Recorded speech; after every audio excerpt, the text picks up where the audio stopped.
kaya ito natin.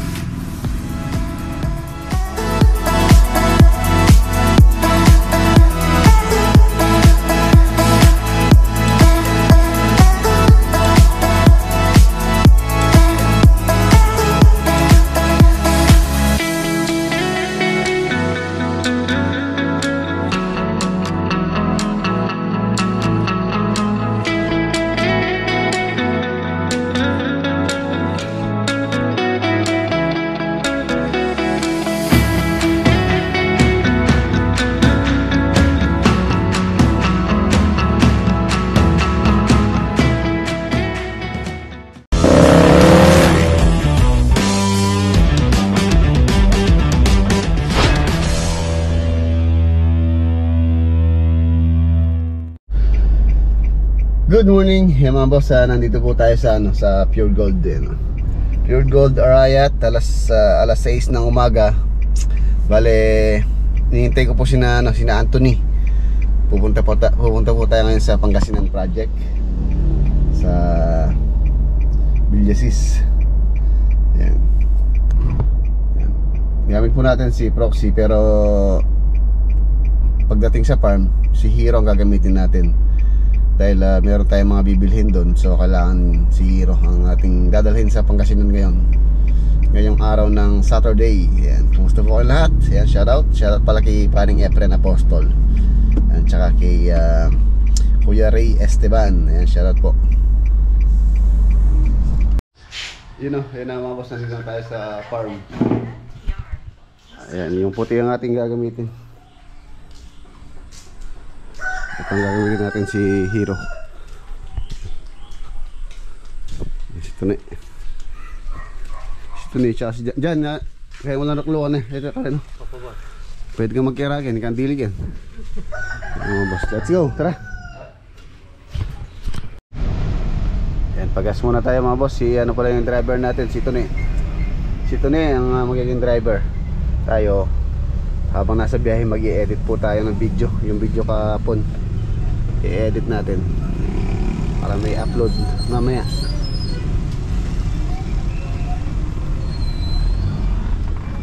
Ayos ka dyan. Good morning mga boss. Good morning. Ano, ilatag mo yung phone, maiga ka. Ayan na, malapit na po tayo dito sa sa Urdaneta exit. Mag-exit po tayo dito dahil titingin po tayo ng scaffolding dito sa may Urdaneta, doon po sa binilhan ng scaffolding ni paring Mac.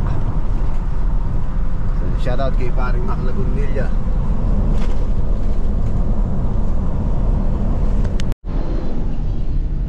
Ayan, nandito na po tayo sa Urdaneta.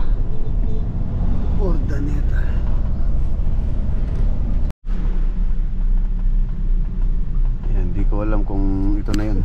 Ay, scaffolding. Gusto na natin, magtatanong tayo.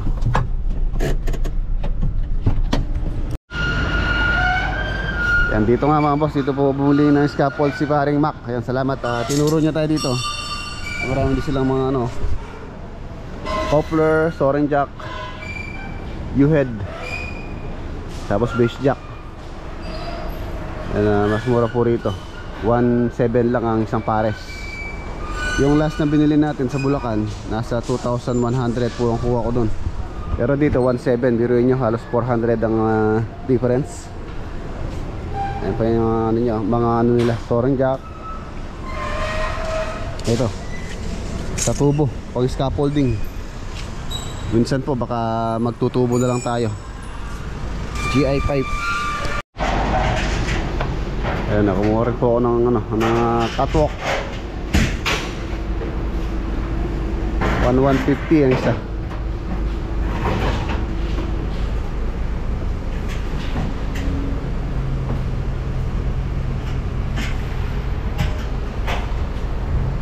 Ito yung mga H-frame nila. Ayan, hindi siya mabigat. Sakto lang.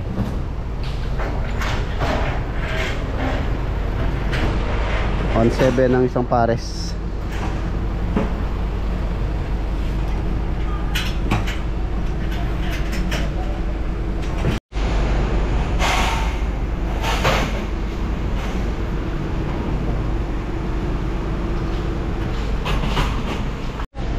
Ayan mga boss, okay na. 10 pair. Tara, sarado mo to dyan. Ayun ako, baka hindi maigpit.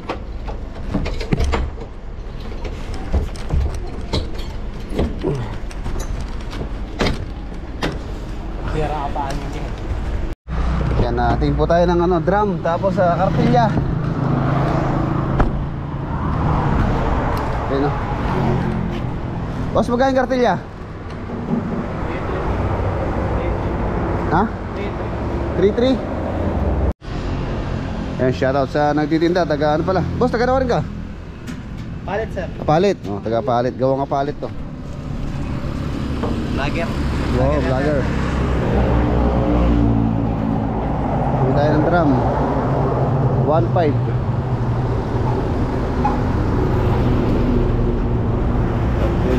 Ano pa ba? Okay na. Yes, boss. Thank you. Salamat. Okay, thank you. Okay na. Okay na. Scaffolding, drum, kartilya. Okay na. Let's go.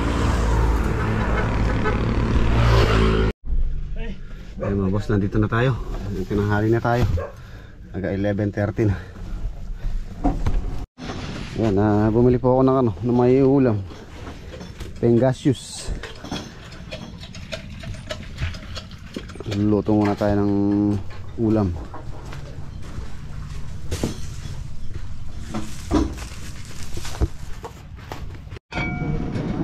Yan, malapit na maluto. Tsaka yung kanin. Ang check alas 12:15. Ito mga boss, pagkatapos ito mananghalian muna tayo. Tapos nagprito ako ng itlog ng Pangasius.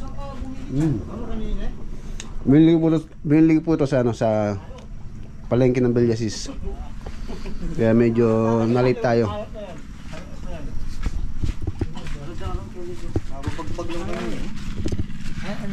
Yung scaffolding.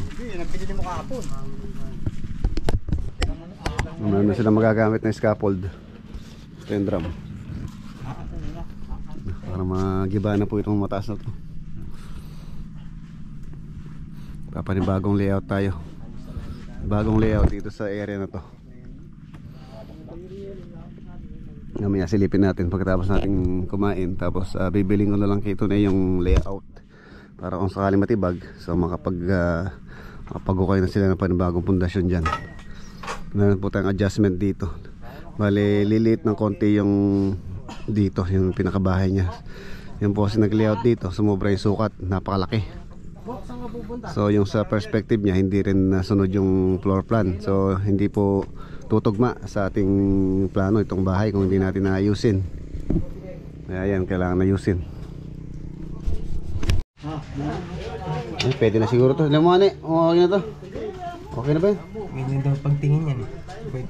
Sabi nila pag dumidikit hindi pa. Pero pwede na yan. Pwede na. Marami na tayong gutom. 12:30 na. Yan, luto na to.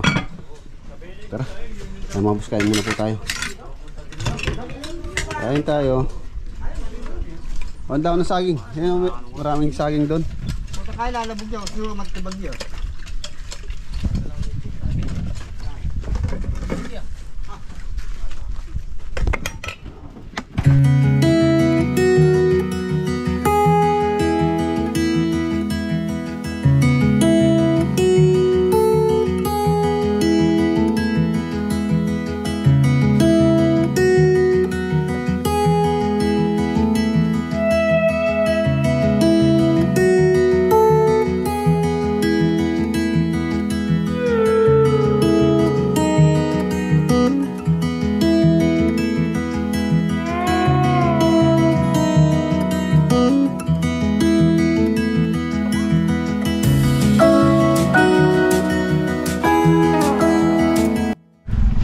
Daming pera daming pera. Ayan mga boss, gagang sahod. 16. Bali isang linggo na po kami dito. Nung Lunes kami nag-start dito. So yung nagawa alos giba-giba muna. Yung barracks naging okay na. Yan, continue na po yung ating paggagawa nito. Ayan, gigibahin po lahat yan. Tsaka ito, magigiba po ito dahil meron tayong adjustment dito. Ayan, dala tayong scaffold para maabot na po nila yung matataas. Tapos yung pinagibaan, tinambak po natin dito sa isang room. Ayan. Medyo marami pa pala. Siguro halos lahat ng matitibag doon papasok dito sa isang kwarto, gawa ng napakataas ng kanyang ng kanyang tambak. Tsaka dito sa may CR. Ito yung maging CR. Yan, so pagkatapos po natin dito mga boss, babiyahe tayo mag-isa. Pupunta naman tayo sa sa Lawak. Para yung mga tropa doon, uuwi sila. Uuwi na yung mga tropa doon. Ang ganda ng palay, oh. Ayan. Saturday ngayon, so maya alis na po tayo para maaga tayo makauwi, maaga tayo makapagpahinga. Bukas Sunday, so pahinga muna. Family day.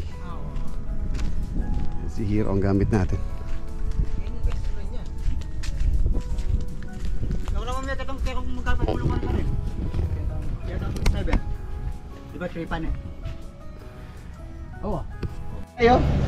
Shout out kay Boss Basil, oh. Shout out kay Boss Jerry. Ayan mga boss, alauna na, so balik sa trabaho. Straight time po sila. Total hindi naman sila umuwi, so hanggang alas 5 pa sila. Tapos bukas sa linggo magtatrabaho kayo boss na no? Diretso na kayo. Baka next week na umuwi ito mga boss, every 2 weeks. So ngayon yung sa Lawak, dadaan na po natin dahil 2 linggo na rin silang hindi umuwi. Mga tropa natin doon sa bahay ni Ate Ruby tsaka ni Kuya Ed. Yan, ne, muna na ako. Ingat. Basil. Okay, boss, ingat. Ne, para maaga ako makauwi, makapagpahinga. Let's go. Punta lang. Yan, nandito na po tayo sa Binalonan exit, Panabog Church.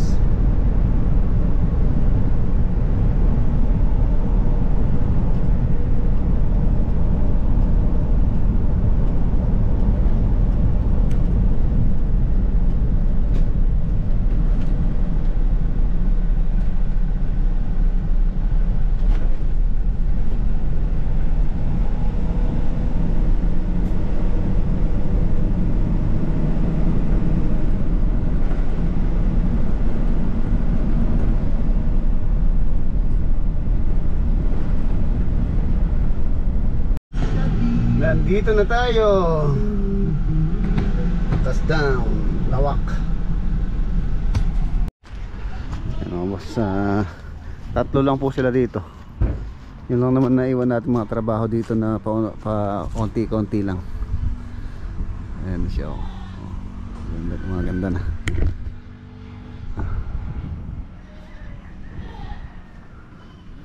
Ayan, hindi na po kami magtatagal para po maaga rin kayo makauwi. Kambing, bonsai. Yan, galing po kay Paring Mac. Ito na. 2,000 years later. Ayan na mga boss, good evening po. Ayan, dumating po yung aking yung on-order natin, syempre from Bosch. Ayan, dumating na po siya kanina. So mag-unbox po tayo ang bago na naman nating laruan from syempre Bosch Power Tools po ito. Dagdag sa ating mga gamit. Yan. Yan natin. Unbox po natin. Bagong dagdag na naman sa ating mga gamit pang construction. Dumating po siya kanina. Pararating lang po natin ngayon. So unboxing. LBC. Yan yung po mga gusto mong order or bumili ng tools. Yan sa Bosch.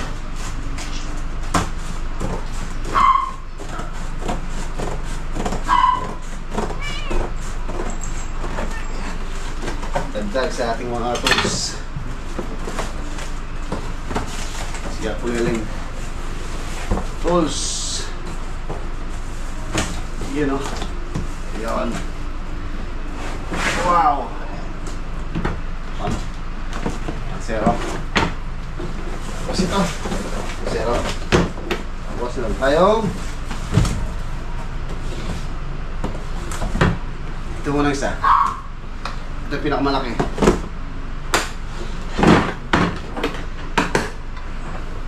Dagdag na naman po sa ating mga tools na siyempre Bosch.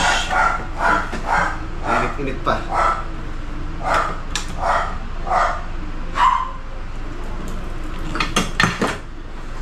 Yun. Yan, ito po kasi mga boss, gamitin po sa amin to pag chipping.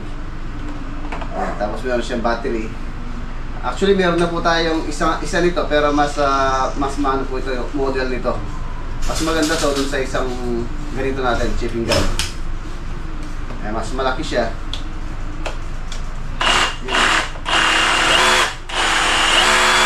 Rotary hammer. Bosch Professional GBH 187 LI.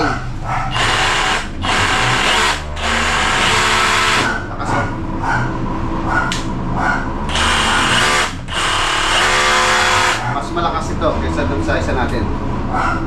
Meron po siyang dalawang battery. Tapos syempre meron siyang charger. So nadagdagan na naman po yung ating mga battery. Aros po kasi same lang to yung mga cordless natin na Bosch. So isang battery lang po, 18 volts. 18 volts yan. Makikita po natin to pagka nasa site tayo na paano yung kanyang performance. Yung po mga gusto order nito, meron po silang online, sa online meron po sa Lazada, sa Shopee. So ilalagay ko po sa description box yung kanilang legit na online store. Ayan. Ito isa naman, ipos natin.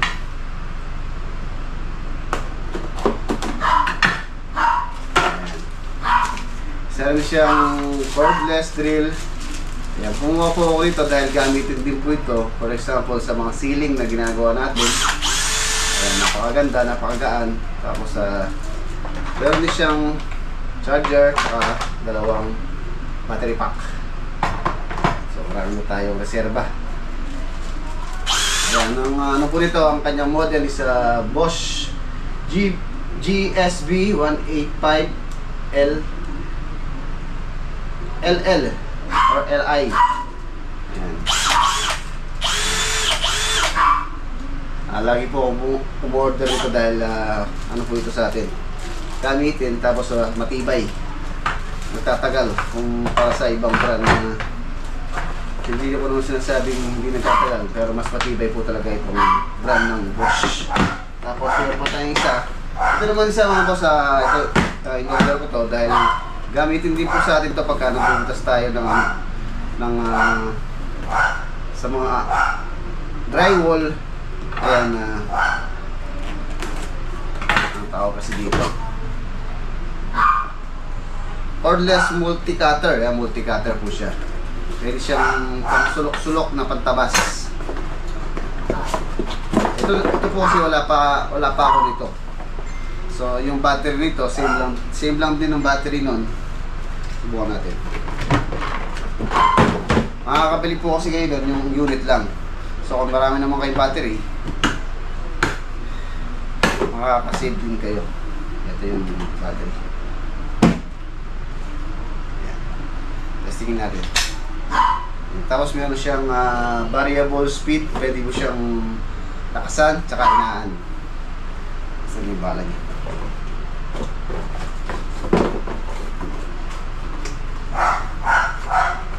Pag naglalagay ng baseboard o may kinakating na medyo alanganing pwesto, so magagamit po natin to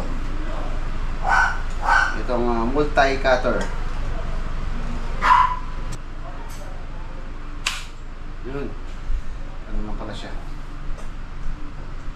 Yan, okay na po mga boss. Ito na siya. Ayan.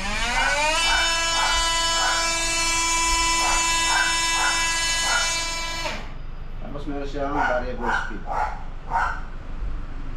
Ayan siya mahina.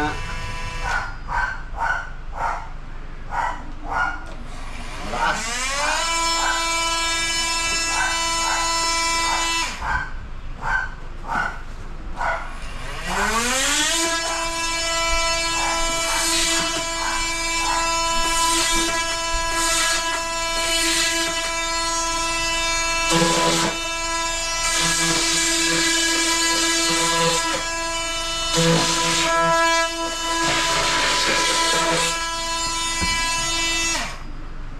Nagagamit ko na rin ito sa ating mga project.